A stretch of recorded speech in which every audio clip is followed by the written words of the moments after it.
It all started at the summer of 1989. A boy named James had just moved to a small city called Moose Lake in Canada. James lived in Australia with his parents. His parents needed work because the jobs that they had didn't give them enough money to work with, so they decided to move to Canada. When James heard that they would be moving to Canada, he was sad because all his friends that he knew since grade 2 would be halfway across the world. But then when he came to Canada, he was expecting snow and dog sleds and moose, but he never saw any of it. When he saw the new house, when he saw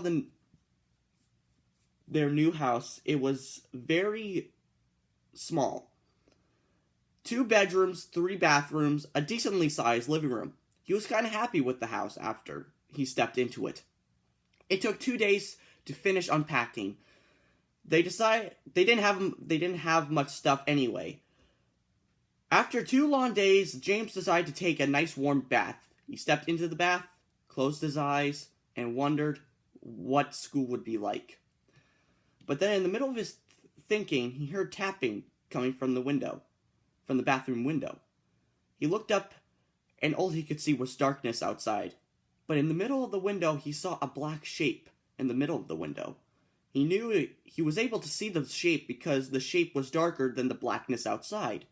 He didn't know what it was, but then he looked back at the window, and then he saw 2 big, glowing yellow eyes through the window. He got out of the tub and saw the window open and saw a hand. Not just a hand, a human hand. It looked like a decomposing hand. He screamed so loud, it was the first time he had screamed in a long time. He took a towel, ran out of the bathroom. His dad was outside the door and asked him what was wrong. James told his dad that there was a person trying to get into the room. His dad was ready to beat whoever was trying, who was ever out there, who opened the door, who was ever out there. He opened the door, and then the window was closed. There's nobody in the room. James was confused and scared. He didn't know if he was going crazy or just stressed out by the move. The next day, he went to the backyard where the bathroom window was. He saw that the window was 10 feet above the ground. He was confused. He didn't see any. He was confused. He did see a human hand opening the window. Later that night, James was doing the dishes. There was also a window in the kitchen facing the backyard. As James was doing the dishes, he looked up and saw an owl sitting on a branch on the tree in the backyard. He didn't know that they had owls in Moose Lake. As James was looking at the owl looked back behind it, just moving its head, and looked back, and one of the owl's wings unfolded, and it had a human hand at the end of its wing. James was shocked. He saw an owl that had a human hand. As he was thinking, he had just looked back. As he looked back at the owl waved at him with the human hand and flew off. James was having so many thoughts about what he just saw all night. He couldn't sleep. When he woke up the next morning, he was so tired that he had to stay home from school to get rest.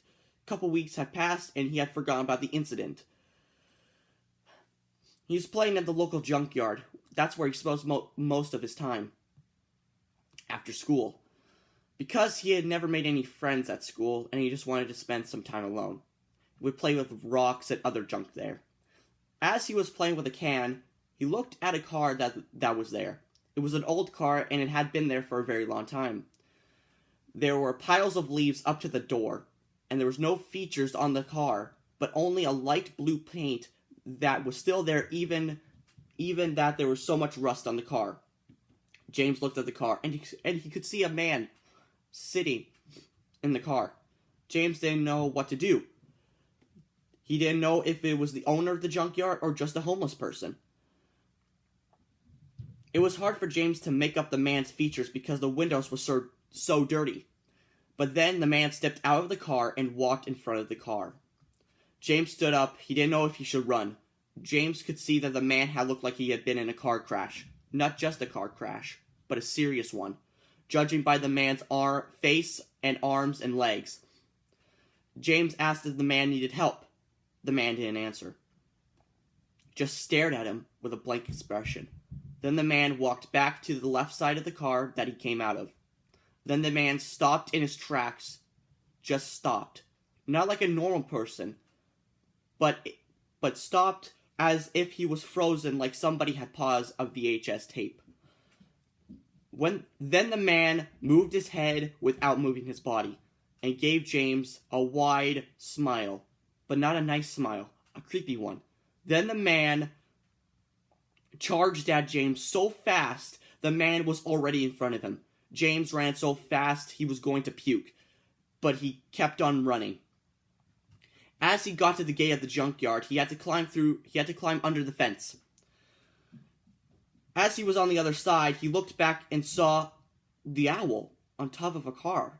But this time, the owl had a very wide smile. The smile was so wide it went up to its black eyes. The creepiest thing about the smile is that the teeth went with the smile, not just staying in the middle of the mouth. James was about to walk away, and he heard a voice coming from the owl. It said, "Hey, James. Hoping you'll come back tomorrow. Had fun today with you. I've been alone for such a long time. You're my only sense of entertainment." Then James ran back towards his house, not looking back. As he got home, he was out of breath and puked in the toilet. After a couple hours, he fell asleep, and all he could dream about was the owl.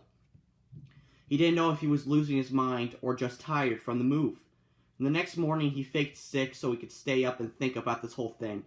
As he was sitting in his room, at the edge of his bed, then he looked at his bookshelf and saw a blood-red book that he never had before, that he never knew he had before. He picked it up and looked at the cover. It read, "Sooty, the Owl, and the Children." He flipped through the pages and saw the same owl that he had seen at the junkyard and outside the window. The owl was playing with kids and adults, flying around them, and the kids were singing a song. "Sooty the Owl, Sooty the Owl, Sooty the Owl is the best friend of all of us. He is the kindest and the sweetest. We feed him and he keeps us happy till the end of time." James was freaked out, and he kept flipping on through the pages. The next one made him sick to his stomach. The pages had the owl eating kids and adults with blood everywhere, on the trees and on the owl. The owl was holding an arm and a leg with the wide smile on its face. Then James closed the book and threw it away in the garbage. Then he heard the song coming from the garbage can, and then he heard the owl say, "Come join me and your parents. We are having a feast just for you. It wouldn't be the same without you." Then James ran into the house and locked all the doors and windows. He locked the door to his room, and he fell asleep with a bat in hand. Then he woke up to his mom and dad banging on the door. James unlocked the door, and he saw that his mom and dad were outside the door, not looking happy. That he locked the front door and the back door. James told them a very poor excuse that he didn't feel safe in the house, and then he locked all the doors to feel safe. Then his parents were very annoyed at him and walked to their bedroom. The next day, his parents had to go to their job interviews, and they wouldn't be back in an hour. As James went to his room trying to do his schoolwork that he missed, but he couldn't. All he could think about was the events that happened this week. As he was thinking, his TV turned on, and it made James fall out of his seat. Made him fell out of his seat. He walked to the TV and saw the owl on the TV talking to him. There was nothing playing on the TV, just blackness and the owl in the middle. The owl said to him,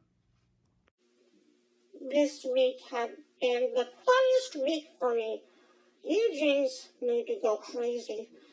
You made me insane.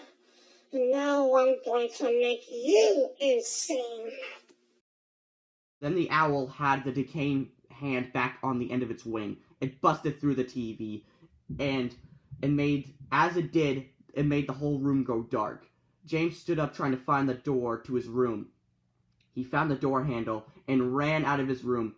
He looked back at the black room and saw hundreds of small eyes glowing in the darkness. James fell back, and the owl stepped out of his room, but it had long, skinny arms and messy feathers.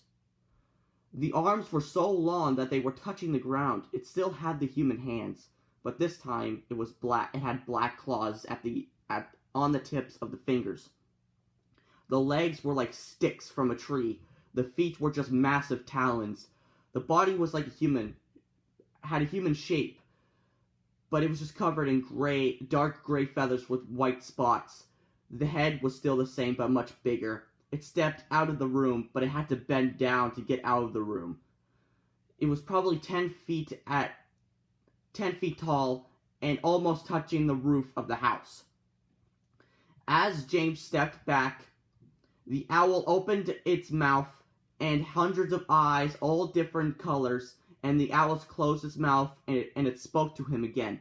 It said, "Don't worry, James. All I want to do is feast on your human meat. You're gonna taste like cake when I'm feasting on you. I do love cake, especially with the cherries on top. They're my favorite part. Don't you think?" Then the owl stepped in front of James with one swift motion. It took him by his arm and opened its mouth. It tried to shove James into its mouth, but James was trying to get free. But it was no use. The owl was too big and too strong, despite the skinny arms. And then it opened its mouth wider than it had before. It pushed James into its mouth like a snake swallowing its prey whole. Then, when his parents came home, they didn't see James anywhere. They were worried. So, after 2 days, they filed a missing persons report and went back home. All night they couldn't sleep until James' dad heard James's voice coming from the backyard. He said, "Guys, please open the back door. I ran away from home and I shouldn't have. Please open the back door."